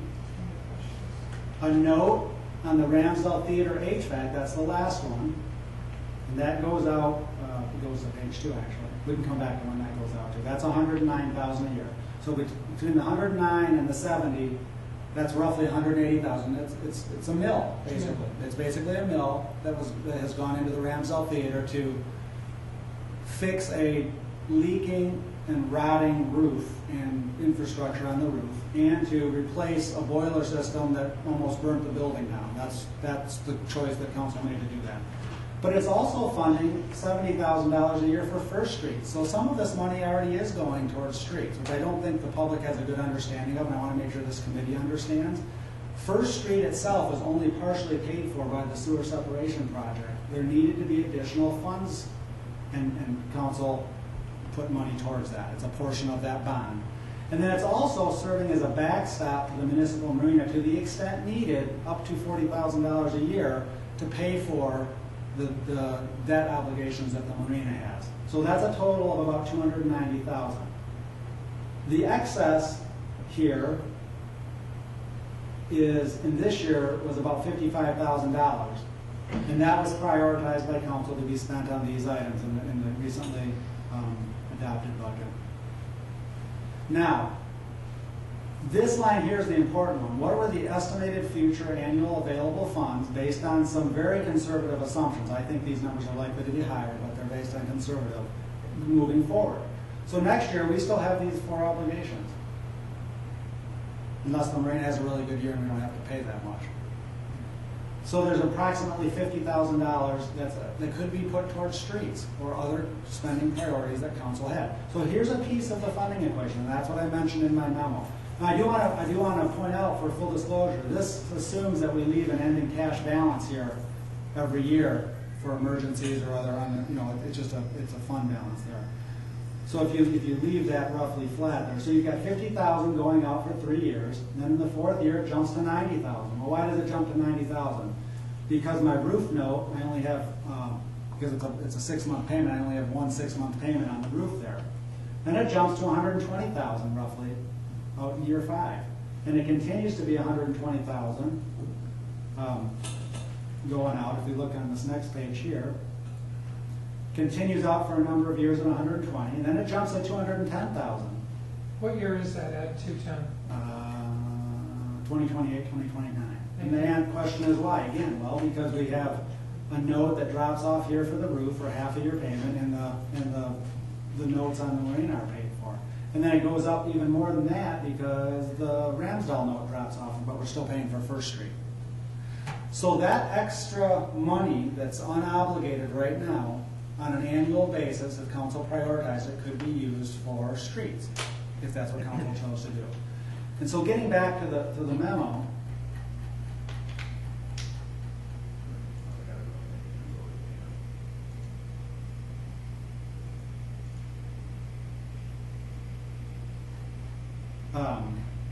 that's what this paragraph talks about. This is how much is available: 50,000 rises to 90, blah, blah, etc.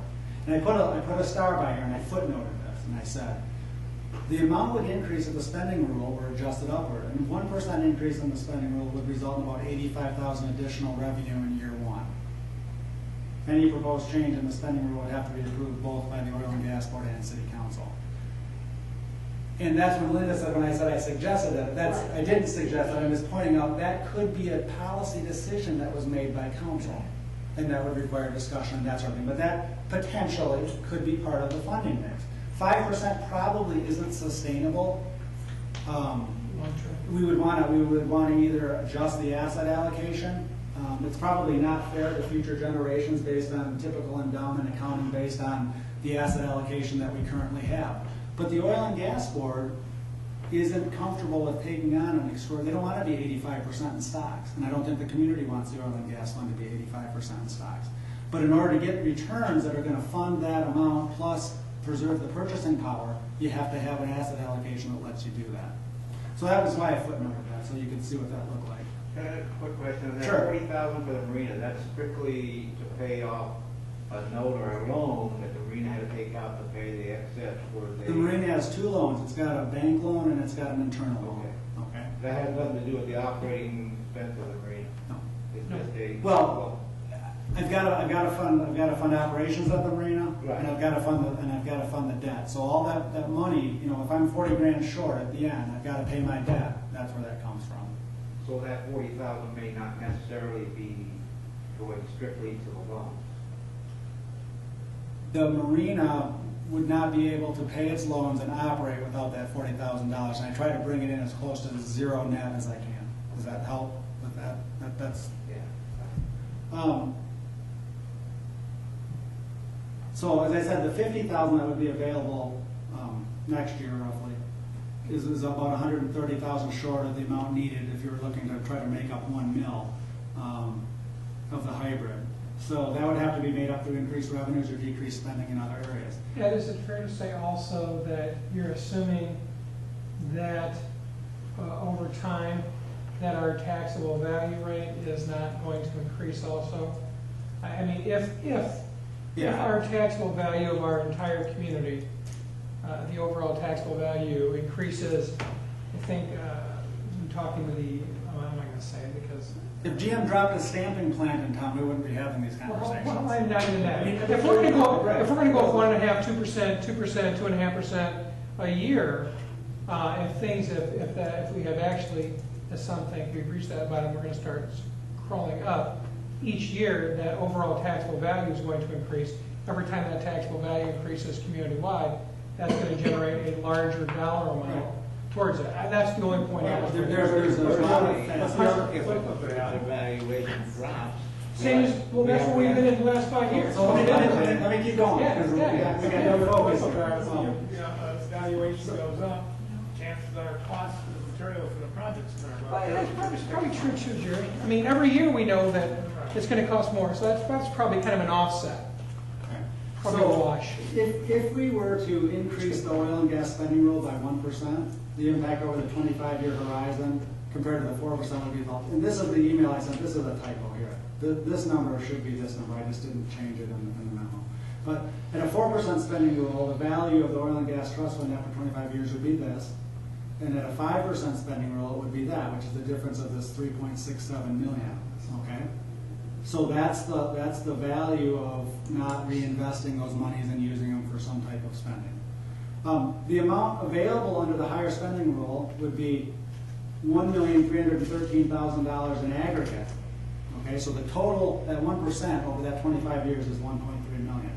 However, the difference in the annual amount declines each year until year 23, at which time the higher spending percentage yields less annually. So after 23 years, by leaving that money in there to grow, even though I've got a higher percentage, I'm generating less money because the fund hasn't grown. And that's the power of compounding. Total spending plus appreciation is about 18.5 million at 4% and only 16.2 million at 5%, which is a reduction in net benefit, so to speak, of about 2.36. But again, it's also a trade-off between current and future generations. My opinion is that the risk of the oil and gas trust fund becoming underwater and down increases just slightly in this scenario. And the likelihood of that oil and gas trust fund not maintaining its purchasing power increases moderately because it's more difficult to exceed those returns. What is the current spending rule if we were to go to ask Laura Hensman at the Manistee County Community Foundation? I'd have to ask her. Okay, you just off the top of your head, you know. No, it's probably in the 4 to 5% range. Okay, I was just curious.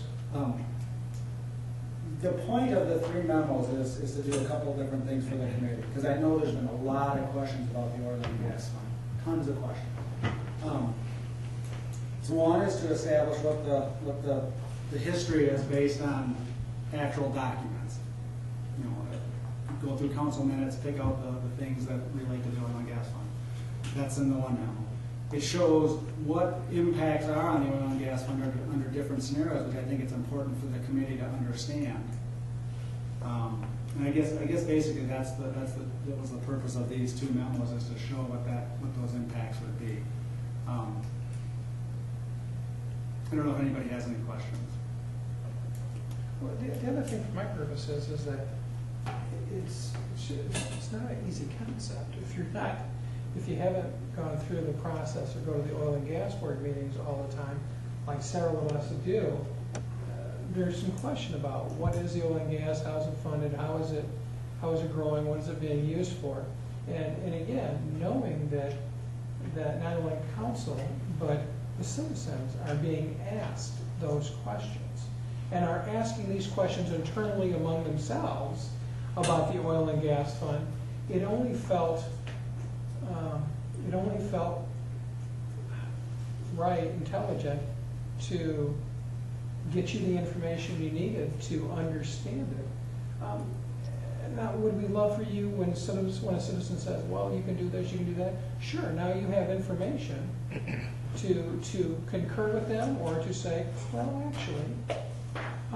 But it was just to help you understand what the oil and gas fund is and the potential, if council chooses, to be part of the solution moving forward. A couple more questions that came up, if I may, indulge me for a few more minutes. There was some questions about what bond, I think Jeremy asked us what bonds are rolling off. So first and foremost is this 1999 Michigan Transportation Fund bond, which was done for the streetscape, and that's coming off in 2015. That money is funded by the Major Street Fund, stays in the Major Street Fund, and when that rolls off, that'll free up approximately $140,000 to $150,000 a year to be used for street-related improvements. Major Major streets. Stay in the major street. Well, let me address that, because there's some flexibility that we have, but we need to understand what those limitations are. But yes, in general, it needs to stay in the major streets for major street purposes. So that's a piece of the $200,000 funding, that the total $600,000 plan. That's a big chunk of the $200,000 that was going to be in major streets. The rest of these are water and sewer. The 2010 capital improvement bond was used to fund water and sewer items, street items, and capital improvement items. DDA refunding doesn't really apply, water and sewer. This bond here is the City Hall bond, and it goes off in 2024. When that bond goes off, that could be a pretty significant component of general fund dollars that could be used for capital projects, if not needed for operations. But that's out 10 years. We refunded that. We're halfway into that bond, and we saved quite a bit of money by doing that. So those are the bonds that are out there. If you look at the some of the bank notes that are out there, we kind of talked about these already. You've got the Ramsdell HVAC, and you've got the Ramsdell roof, basically. So those two, since they're being funded by the Capital Improvement Fund, once those roll off, and that's what that other chart showed, when those come off, you'd be able to do some funding. Can you explain the Vector ambulance, the plow truck? Those are out of the motor pool, and those are paid for by general fund lease payments to the motor pool. There is one thing I want to point out, though, in the budget here, which I think is also important to note. Just a couple more quick things, and then I'll shut up. If you take a look at the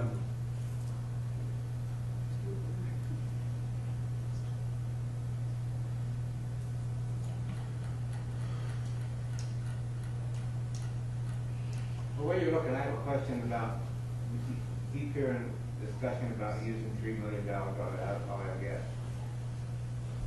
There is currently $3+ million that's not protected by the charter, right? a little less than that. Okay. Depending on what the market does come out, Sure. up and down. But in essence, that money could be allocated without a vote of the people. You only That's require correct. that the council could decide to do that. Okay. Just wanted to make sure that. clear. Okay, if you look at the major street fund, you see this line item here, transfer out of $80,648. And then if you look at the local street fund, you see a transfer in right here of the same amount. That's actually a little bit more, but it's incorporated in this amount here. And then you see a transfer out here for $80,000. That is to pay for the orphan streets that were done as part of the Cedar Street Sewer Separation Project. See, so that would, Local streets. that, I don't know, because yours was a separation project in front of your house. What are you calling orphan streets? Orphan streets, when we did the last when we did Cedar Street Hill went away. Cedar Street Hill. Well, probably let's look at, what's the one that Jeff Payne lives on? What's that little, Oh, that's, Bryant? Broad. Broad. You know that little stretch of Broad Street right there? If you go in different sections of town where we did sewer separation, the previous ones, you'll see new streets, but then you'll see all the connecting streets which didn't have any work. So decent shape, horrid, decent shape, horrid, decent shape, horrid.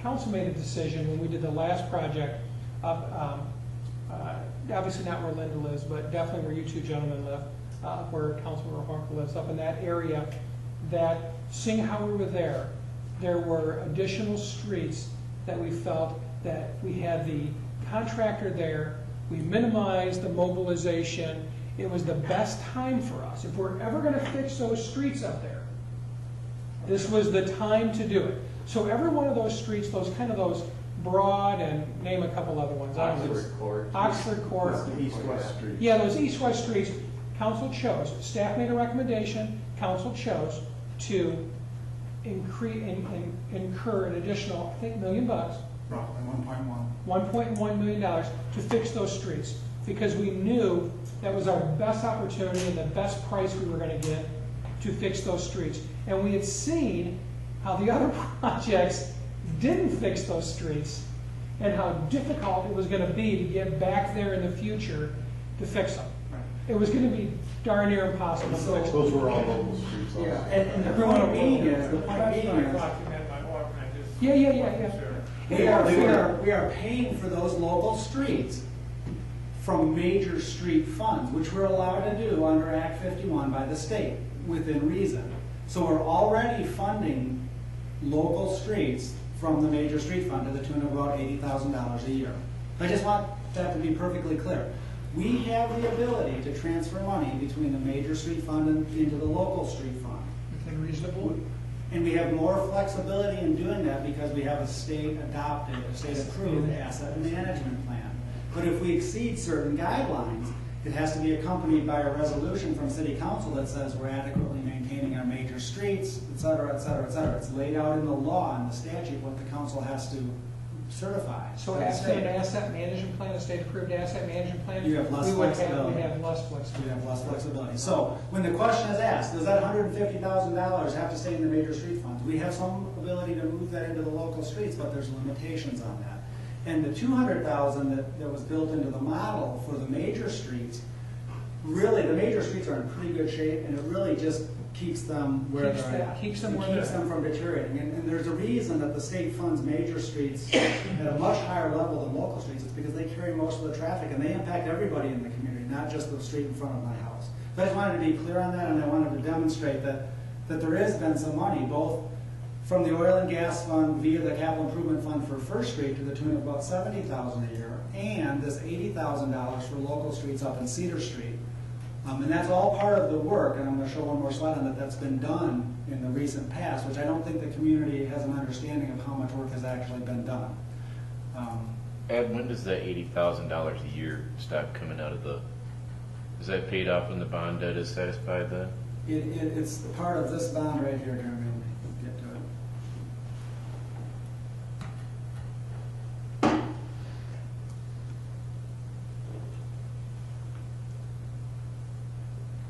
Was it 20 years? Yeah, it's a 20-year bond, it was let in 2010, so it's like 2028, I think. 22. So it was, We did it in 08. No, we did it in 12, Or 32. 32, 32. 31, 32. Your fiscal I'm year. just trying to- Still Here's got the 18. note. The note that was is this 2010 capital improvement bond, so it's 2031. right here. Okay. That's what that's a piece of.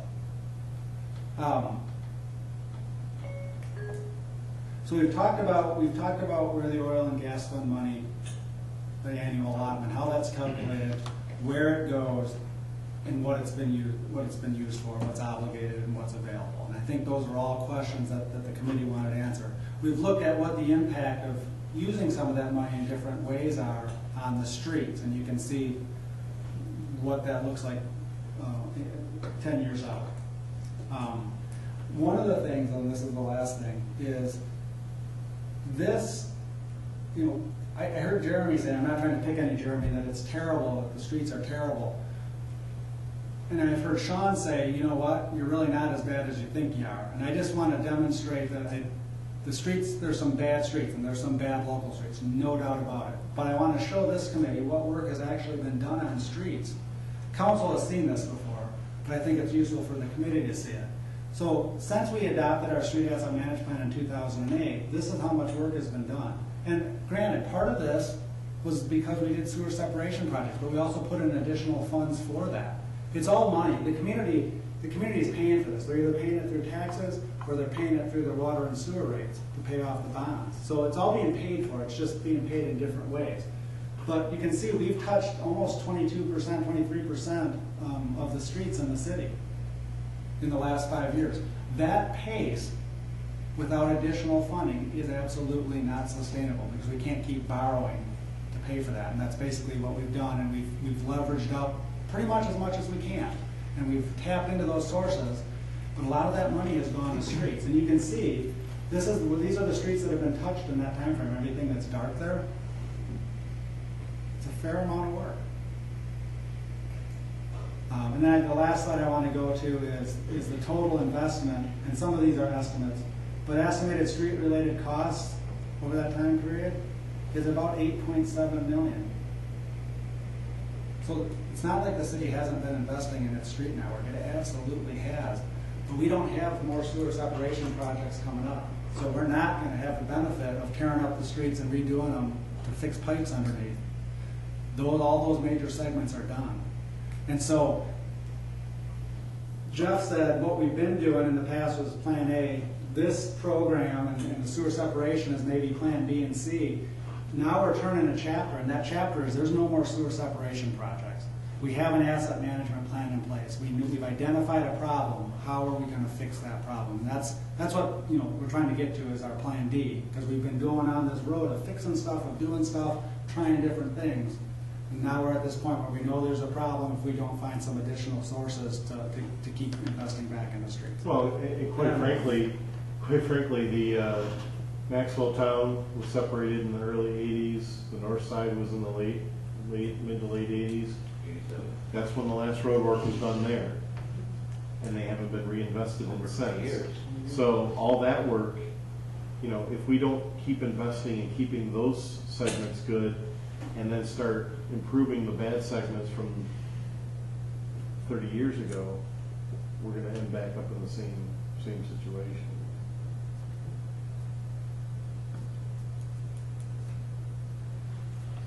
Does anyone have any questions on the oil and gas aspect? Is that helpful to just understand? Basically, what I got out of it, there's roughly $50,000 of committed money based on this current spending rule that's available for use by the council discretion. The rest of the stuff is committed. I mean, the council can decide not to cover its bond debt. No, you got it, Joe. You got it. But You that's- got it. For the next, I think, 5 years. For the next 5 years. Maybe 4 years, whatever, the next 4 to 5 years. Roughly $50,000 available out of the oil and gas line. And in my opinion, there's probably going to be more than that, quite frankly, but that's a really. But not substantial. It's not going to be hundreds of thousands of dollars without changes in policy or spending. Right. And the list of needs to spend that $50,000 this year There's a lot of people after it. was much bigger than $50,000 Yeah. from every department in the city. Does any money right now that comes out of oil and gas go into water and sewer? Since we implemented the spending policy, the amount that's available on an annual basis gets transferred into the water and sewer fund. And then it gets transferred back out 100% to the capital improvement fund. Which is roughly So $350,000. that's zero. Right, because the net is zero. Okay, And that's so zero. what, I guess, or does the city have any capital improvement projects coming up in the next 5 years that they're planning on? Sure they do.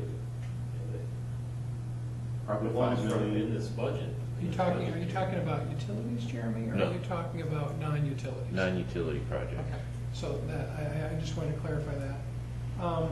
Well, this particular year, there's 55,000 of it allocated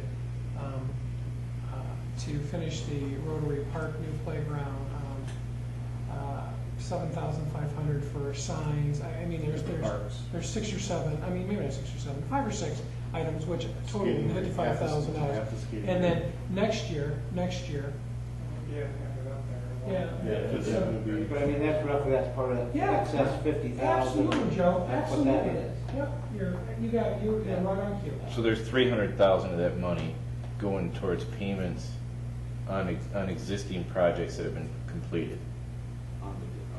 On two of them, the Ramsdale roof, Ramsdale HVAC. And Marina. First Street. First Street. First Four- Street. four Thank you, thank you. And First Street. So, Okay. yes, For the next Would it- three years, and then some of that starts to drop. was it 3 years Well, ago? those are. Would it be helpful, because you guys been working on asset management and looking out to the future and what type of capital needs that the city's gonna have, would it be helpful for the committee here to look at what the city's gonna need in the next 5-10 years? What's I guess my thought was, we don't need any more beach houses or downtown toilets. At this point, we need some street work. And Right, but would it be that's helpful where- for this committee here to look at, okay, here's the needs that the city has, other than, besides the streets, what are some of the other things that we need to do? Yes, it's Yeah. laid, Yeah. it's. I'd laid- like to look at it's- that. It's laid out in the capital improvement fund. Is that the next step here, and we went through the oil and gas, now looking at, okay, Mhm. what are the other capital needs that we have? Yeah, I'd like to see that, definitely. So Jeremy, for everybody and for everybody in the committee, if you go to the city's website and you click on the left-hand side under financial accountability, it takes you to a page, it looks like this. Is that the strategic capital, whatever it's called, plan? Well, it looks like, here's the page, here's the financial accountability page, right? We've got the adopted budgets, and we've got right here is the 2015-2019 capital improvement plan. And if you click on that, it opens in another tab. This is the capital improvement plan, and it's got an introduction, which is useful to read, and it's got a summary. And that summary is broken down by different functional areas, whether it's general government, parks, streets, buildings, water, sewer, marina, boat launch, motor pool. And this is absolutely a working document because these priorities can change daily if something breaks or something bad happens. But it's staff's best estimate of what's going to be out there. Then for each of these general topics, we've got pages here that show a different summary. It kind of shows it broken out for just that area. And then for each of the project that's proposed, there's a one-page justification or case statement, or whatever you'd like to call it, that talks about what those projects are. And please know that council established a rule, I forgot how many years ago, that it has to be over $5,000 to be included in the capital improvement fund. If it's a laptop or anything under $5,000, that would be included in the individual budgets. So this really only does for projects above $5,000. In year one of this plan, assuming I make all the edits after council has done everything with the council, matches up with year one in the budget. So the current year spending matches up with year one of the plan. And you can see, water and sewer, just going back to here, water and sewer is by far, and I think when this was done prior to us going to the rates, I think we identified a little bit more, but that's by far the bulk of the plan. One of the things that I would point out with that is that a lot of the water and sewer, the state requires us to do studies That's not paid from the capital. to generate, No, studies to generate Say that. those projects. We have to do studies to make sure we can remain in compliance. We have studies to make sure that water mains are the proper size and stuff. And so those generate capital improvement needs, and those are state mandated. Because there's not sufficient funds to fund even the annual needs, I don't think all the projects are listed there for the full 5 years. I mean, when I did my public works and parks budgets, I didn't spend a lot of time going out 3, 4, 5 years because the things that we need right now, we're not going to get for years to come. And all of this money, just to be clear, is not funded. This plan is not funded, let's put it that way. This is placeholders as the projects that we know are coming out, and each of these case statements, for instance, in parks, it talks about, so here's one, for example, Rotary Park Playground. This one, on the bottom here, there's a funding note, and so this one, we know how that's gonna get paid for, right? But the next one down here, we've got wayfinding signages, and at the bottom, it talks about how this could be paid for. We've got Fifth Avenue Beach picnic area, okay? Talks about, last year we had 6,000 was set aside to start addressing this, an additional 19,000 has been recommended for this year. So you know, these are year one items, but here's one, ice skating rink, let's go, see, I'm trying to find one that's an out here. Okay, here, First Street Beach Picnic Shelter Area Improvements. This was stuff that was identified in the conceptual plan for the First Street Beach area. And it talks about, you know, that there's a lot of money that could be spent. Setting aside $25,000 per year. Right, and we've got, look, I've got check marks in all these different ways of trying to finance this, and it says funding notes, staff will research funding opportunities over the next few years. Some grant funds may be available, but would need to be the right fit. We'll also look at partnering with other local units of government in the county. So if the money doesn't come up with this, you know, these aren't cast in stone, I guess is the point for that. Are any of the projects on the capital improvement plan, have the commitments been made to do those The ones that are in year one, year one? But after and the that- water and sewer ones that are mandated. Right. We haven't made commitments yet, but we know we're gonna have to do them. But the other ones, no. Everything else is optional. I don't necessarily have to replace my file server, one of the city's file servers in 2 years.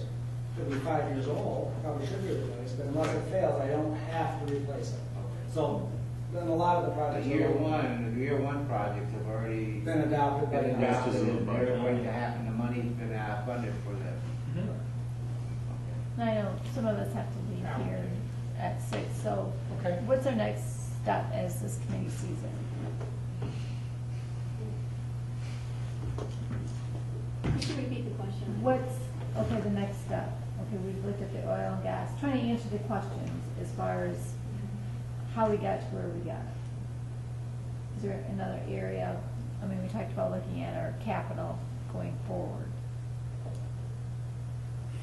You know, in essence, you know. I guess personally, I would like to see more ideas from management and city council on where to come up with funds, other than, I mean, we can't have a plan until we know that we're gonna have some money to do the plan. You know, it's like, And I guess council after we've done the budget and having these talks for months. Well, I think it would be good for council to understand that there may be little likelihood of passing a millage of this magnitude, and therefore, and it's not the greatest marketing, you know, tool for me to use as a realtor to say we're at 20 mils, or any realtor. It's not a real selling point. So, I mean, that's a concern to me. But I think council has to be responsible to have a plan B, because I don't think we can allow these streets to continue to deteriorate. To not take action, even if we have a failed millage, to find some additional funding would not be the right direction for the council to go. So I think they will have to go back and look at finding some money somehow, whether it increases the spending rule up to 5%, to get some of it. They have to come up with a plan B to get some of it, because you just can't let them continue to deteriorate. I think one of the things I don't mean to say that, we've heard, you know, the city engineer make a statement, that our streets aren't in that bad a shape compared to other communities. And which is probably true, I don't doubt that one bit. I mean, you know, that fact is even going to add to the difficulty in getting millage passed. Except for those people that live on the bad streets. No, and again, I'm going back, you know, it's more of an education. I think council is under no false pretenses that it's gonna pass. But what we wanna do is make sure that the public is educated and that we